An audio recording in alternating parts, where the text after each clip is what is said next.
నమస్తే రమగారు. నమస్తే చేయ. రమగారు, కార్తీక పౌర్ణమి. కార్తీక మాసం అనగానే మాసం మొత్తం ఒక విశిష్టత అయితే పౌర్ణమికి మరో విశిష్టత కదండి. స్పెషల్. స్పెషల్. మరి పౌర్ణమి యొక్క విశిష్టత. పౌర్ణమి కంటే ముందు మనం ఏం చేస్తాం? క్షీరాబ్ది ద్వాదశి, చిలుకు ద్వాదశి ఇవి చేసుకుంటాం కదా. ధాత్రి, తులసి ధాత్రి కళ్యాణం చేస్తాం. అవి రెండు ఇవి చేసుకుని అదొక హడావిడి. 3 రోజులు గడవగానే పౌర్ణమి వస్తుంది. పౌర్ణమి మరీ విశేషము. పౌర్ణమి నోములు ఉంటాయి చాలా మందికి. అవును, పౌర్ణమి నోములు మరి ఎవరెవరి ప్రాంతాల్లో ఏ రకమైన నోములు ఉంటే అవి తప్పకుండా చేయండి, మానకుండా. నాకు తెలియదండి అని చెప్పకండి, ఎవరో ఒకళ్ళని అడగండి. ఉంటే ఉంటే వాళ్ళని ఫాలో అవ్వండి. లేకపోతే మనకు అవి ఎందుకు, మనకే బోల్డ్ ఉంటాయి. అదే కదా కదా. కానీ మీ ఇళ్ళల్లో నోములు ఉంటే మీ ప్రాంతంలో ఏం చేస్తారో, దేశాచారాలు, గ్రామాచారాలు ఏ ఉన్నాయో అవి తప్పకుండా పాటించండి అమ్మా. మీ ద్వారా అవి తర్వాత తరాలకి వెళ్తాయి.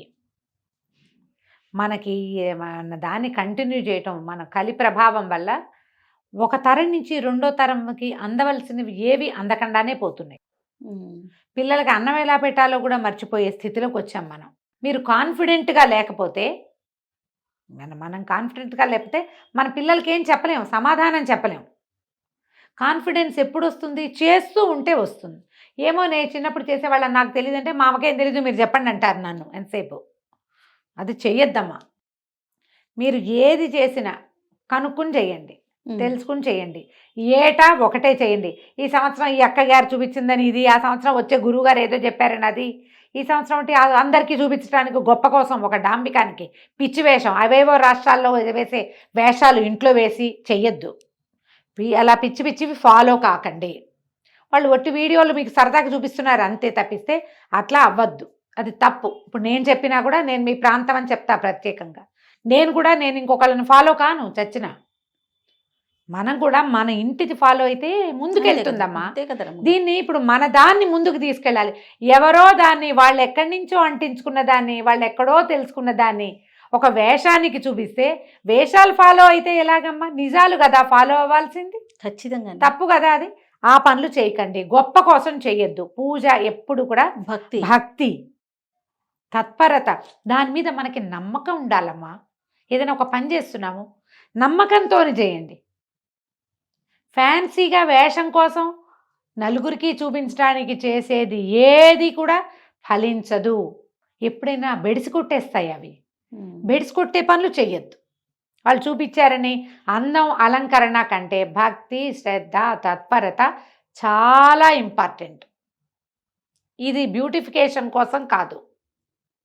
ఈ భక్తి మిమ్మల్ని భగవంతుని వైపుకి నడిపించడానికి, ఈ పర్వదినాలన్నీ మీరు అలంకారం చేసుకుని జనాలకు చూపించడానికి, కొత్త చీరలు కట్టుకోవటానికి కాదమ్మా.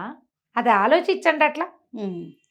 ఈ ప్రదర్శన మనం పెళ్ళిళ్ళు పేరెంటాలప్పుడు చేస్తూనే ఉన్నాం కదా. ఉన్నాయి, దానికి ఇంకా ఉన్నాయి, బోల్డ్ ఉన్నాయి. పిల్లల పుట్టినరోజులు వస్తాయి, మీ పుట్టినరోజులు వస్తుంది, పెళ్లి రోజులు వస్తాయి కదా. పర్వదినాలలో పిచ్చి వేషాలు వేయకండి.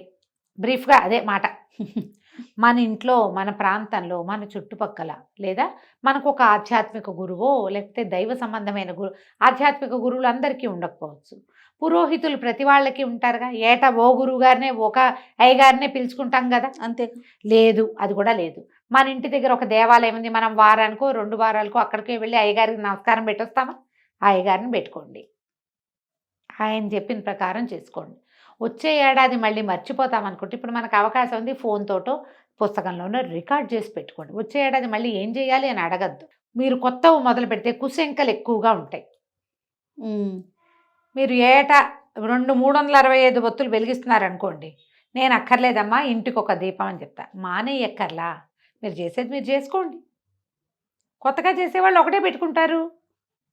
పిల్లలతోటి కూడా వెలిగిపిస్తానండి నేను, లక్షణంగా వెలిగించుకోండి, మాకే అభ్యంతరము లేదు. మానేస్తే మీకు డౌట్ వస్తుంది, అమ్మో మానేసాం పిల్లాడు అందుకే పడ్డాడు, ఇలాంటి డౌట్లు వస్తాయి. డౌట్లలోకి వెళ్ళొద్దమ్మా.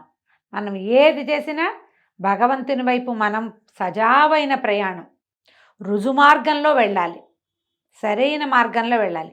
రుజుమార్గం అంటే చూడండి, పెద్ద దీపం ఉంది, దానికి పెద్ద అడ్డం కట్టేసాం, రేకు ఏం కనపట్ల, దానికి ఒక్క హోల్ పెట్టాం, అంత దీపకాంతి ఆ హోల్లో నుంచి వస్తుంది బయటికి. మీరు ఆ సన్నటి మార్గాన్ని పట్టుకున్న దేవుడి వైపు వెళ్తారు. అది సజావైన మార్గం కావాలి అంతే. ఈ ఈ సంవత్సరం ఈ వేషం, వచ్చే సంవత్సరం ఇంకో వేషం, వాళ్ళెవరినో ఇవాళ ఫాలో అయ్యి చెయ్యొద్దు. అది పద్ధతి కాదు. సాధారణంగా ఏం చేస్తారు కార్తీక పురాణానికి, కార్తీక పౌర్ణమికి పగలు ఉపవాసం, రాత్రి భోజనం సాధారణ నియమం. మీరు నక్తాలు ఉంటే కార్తీక నక్తాలు ఉంటారు కదా, పగలు ఉపవాసం రాత్రి భోజనం, ఇది కూడా నక్తాల్లో కలిసిపోతుంది, పర్వాలేదు. ఈ పగలు ఏం తినచ్చు ఏం తినకూడదు, ఒకవేళ ఆకలికి ఉండలేని వాళ్ళు, ఇందులో మళ్ళీ గర్భవతులు కానీ చంటి పిల్లల తల్లు కానీ వయోవృద్ధులకు కానీ ఉపవాస నియమం లేదు. మీరు ఈజీగా దేవుడి దగ్గర నివేదన చేసుకుని అవి తినండి, అది కూడా ఉపవాసం కిందకే వస్తుంది, తప్పు లేదు. పొద్దున ఏదో నివేదన చేస్తాం, పాలు గిళ్ళు పెడతాం, అన్నం వంట చేసుకుని వంటంతా పెట్టేయండి, శుభ్రంగా తినండి ప్రసాదాన్ని, ఉపవాసమే. ఉపవాసం లేను అని చెప్పక్కర్, మేము ఉపవాసం లేవండి అన్నం తిన్నాం అనక్కర్లా, ప్రసాదమే తిన్నాం, మేము చూపించాం కదా. కూర పప్పు, పిల్లలకి ఏదో వండుతాం చిన్నదంత అన్నం, అది కూడా నివేదన చేయండి. పిల్లాడు కూడా ఉపవాసం ఉన్నట్టే, చంటాడు కూడా చక్కగా ఈ పని చేయండి. ఈ పెద్దవాళ్ళందరూ దీనికి సూర్యోదయానికి ముందే స్నానం చేయాలి, పగలు నిద్రపోవద్దు. కానీ ఇందులో మళ్ళీ గర్భిణులు, పెద్దవాళ్ళు, చంటి పిల్లల తల్లులకి అమెండ్మెంట్, వాళ్ళకి లేదు ఆ నియమం. మీరు ఉపవాసం చేయదలుచుకున్న వాళ్ళు పగలు పడుకోకండి. పొద్దున ఎప్పుడో లేస్తాం, ఆ మాత్రం అలసట వస్తుంది లాంటివి పర్వదినాల్లో చెప్పుకోకండి. నెలంతా మీరు పగలు పడుకోకుండా ఉండలేకపోవచ్చమ్మా, దానికి నేనేం చెప్పను. కనీసం ప్రత్యేక పర్వదినాల్లో పగలు పడుకోకండి. ఆ మాత్రం నిద్ర వస్తుంది కదా, కాసేపు పడుకోండి, చేరబడండి. నో, రాత్రికి పడుకుందరు కానీ పెందరాళి. పర్వదినంలో చేయొద్దు. మనకి ఫలితం పూర్తిగా కావాలంటే ఇది పద్ధతి. మన అమెండ్మెంట్లు మనం చెప్పుకుంటాం, శాస్త్రానికి చెప్పలేము అవన్నీ. కరెక్ట్ అండి. సాయంకాలం చీకటి పడంగానే పెందరాళి వాకిళ్ళు ఊడ్చుకోండి, ఇల్లు ఊడ్చేసుకోండి, చకచక. ఏదైనా పని అమ్మాయి అంటే అమ్మాయితో చేయించుకోండి, ఏదో మీరే అయితే చేసుకోండి. సావాకిట్లో సంధ్యకు ఒక ముగ్గు వేయండి, సంధ్య ముగ్గు వేసుకోండి. తర్వాత తులసి దగ్గర శుభ్రం చేసి ముగ్గేసి పెట్టుకోండి. ఒక చెంబు నీళ్ళు పోసుకున్నాం. అంత శక్తి లేకపోతే చలి పెరిగిపోతుంది కాబట్టి కాళ్ళు చేతులు మొహం కడుక్కొని ఉదయం వేసుకున్న వస్త్రాలన్నీ మార్చేసుకోండి, అన్నీ మార్చుకోండి. తర్వాత దీపారాధన చేసుకోండి. దేవుడి దగ్గర ముందు తొలి ఒక దీపారాధన చేసి తులసమ్మ దగ్గర ఒక దీపం పెట్టాక అప్పుడు మీరు 365 ఒత్తుల్ని వెలిగించుకోండి. ఈ 365 ఒత్తులను కూడా ఉదయం స్నానం తర్వాత మీరు ఏదైనా ఆవు నేతిలో తడిపి ఉంచితే ఒత్తులు బాగా సులువుగా వెలుగుతాయి, పూర్తిగా ఆహుతవుతాయి. ఒత్తి పైన ఇట్లా మండి కింద భాగం ఉండటం కంటే మొత్తం ఆహుతైతే శ్రేష్టము. దీపారాధన మొత్తం ఆహుతైతే మంచిది. అవకాశం ఉండి ఒకవేళ అవ్వలేదనుకోండి, ఒక చిటికెడు కర్పూరం వెలిగిస్తే మీకు సులువుగా వెలుగుతుంది. 365 ఒత్తులు వెలిగించండి. సంవత్సరంలో స్త్రీలకి పూర్తిగా అవకాశం ఉండదు. 365 రోజులు దీపారాధన అవకాశం ఆడవాళ్ళకి అవకాశం ఉండదు. మగవారు వేరే వేరే ప్రాంతాలకు వెళుతూ ఉంటారు, ప్రయాణాల్లో ఉంటారు, ఉద్యోగ వ్యాపార నిమిత్తంగా కుదరకపోవచ్చు, లేదా ఆసక్తో అనాసక్తో ఏదైనా కుదరని పరిస్థితిలో ఏదైనా కావచ్చు, వారికి అవకాశం లేదు. వాళ్ళకి కూడా ఈ ఒత్తులు వెలిగిస్తే సరిపోతుంది. భార్యకు ఒకటి భర్తకు ఒకటి పెట్టవలసిన అవసరం సాధారణంగా లేదు. మీకు అలాంటి ఆస్తి ఉంటే పెట్టుకోండి. చంటి వెంటి పిల్లలు ఉంటే వాళ్ళకు కూడా అని పెట్టకండి అమ్మ. ఇంటికి ఒక దీపం చాలు. మీకు అలవాటు ఉండి మేము ఇదే చేస్తామంటే మీ ఇష్టం, మిమ్మల్ని వద్దని చెప్పట్లేదు. కొత్తగా చేసేవాళ్ళైతే అవి పెట్టుకోకండి. ఒక ఇంటికి ఒక దీపారాధన సరిపోతుంది. ఈ 365 ఒత్తులు వెలిగించండి. ఏమైనా పళ్ళు పాలు నివేదన చేయండి. వంట చేసేసుకోగలిగి ఉండి 2 వాళ్ళు సహాయం చేస్తే ఏదైనా అన్న నివేదన కూడా చేయండి. నేనైతే సాయంకాలం 4 గంటలకల్లా వంట మొదలు పెట్టేసి 6:30కి వంట ముగించేసుకుంటాను జయ. వంట ముగించుకుని దీపం పెట్టుకుంటా ఒకేసారి. అప్పుడు నాకు నివేదనకి అవకాశం ఉంటుంది. అన్నం నివేదించి భోజనం చేయాలని భావిస్తాను. నా మటుకు అదే మీకు అవకాశం ఉంటే అలా చేయండి, లేదా పళ్ళు పాలు నివేదన చేయండి, వంట చేసుకోండి. ఇదే చేయాలన్న నియమం లేదమ్మా. మీ అవకాశాన్ని బట్టి చక్కగా చేసుకోవచ్చు. మగవాళ్ళు ఉండి వాళ్ళు కూడా దీపం వెలిగించడానికి ఉత్సుకత చూపిస్తే మహాద్భుతమైన సంగతి, వాళ్ళతోటి వెలిగింపించండి. ఆ ఒత్తులు మీరు వెలిగించకపోయినా తప్పులేదు, వాళ్ళు వెలిగిస్తే మీరంతా ఏర్పాటు చేసి పెట్టారు కదా, సరిపోతుంది. ఏర్పాటు మీరు చేసి దీపం వాళ్ళు వెలిగించడం మహత్తరంగా ఉంటుంది. చాలామంది అడుగుతారు, మగవాళ్ళే దీపం పెట్టాలా, మగవాళ్ళే పూజ చేయాలా, ఆడవాళ్ళు చేయకూడదా, ఆడవాళ్ళు మగవాళ్ళు చేయాలి, చేస్తేనే ఫలితం లభిస్తుంది కదా. మన అవకాశం అమ్మా. ఈ కాలం ఏం కాలం. నేను ఈజీ మెథడ్ ఎప్పుడు చెప్పే ఈజీ మెథడే చెప్తా. దీపారాధన సిద్ధం చేసి పెట్టండి. ఆ మగాయన వెళ్లే ముందు స్నానం చేసిన తర్వాత ఒట్టిగా దీపం అంటించు, నేను వెలిగించి నేను రెడీ చేసి పెట్టానని వెలిగింపించండి. మీకు వాళ్ళు చేస్తేనే బాగుంటుందన్న నమ్మకం ఉంటే చెయ్యనివ్వటమే చాలా పెద్ద విశేషం అనుకుంటా జయ. నేనైతే కొంతమంది చేయనివ్వరు కూడా, ఆ దీపాలు కూడా పెట్టనివ్వరు. అవన్నీ ఎందుకంటారు?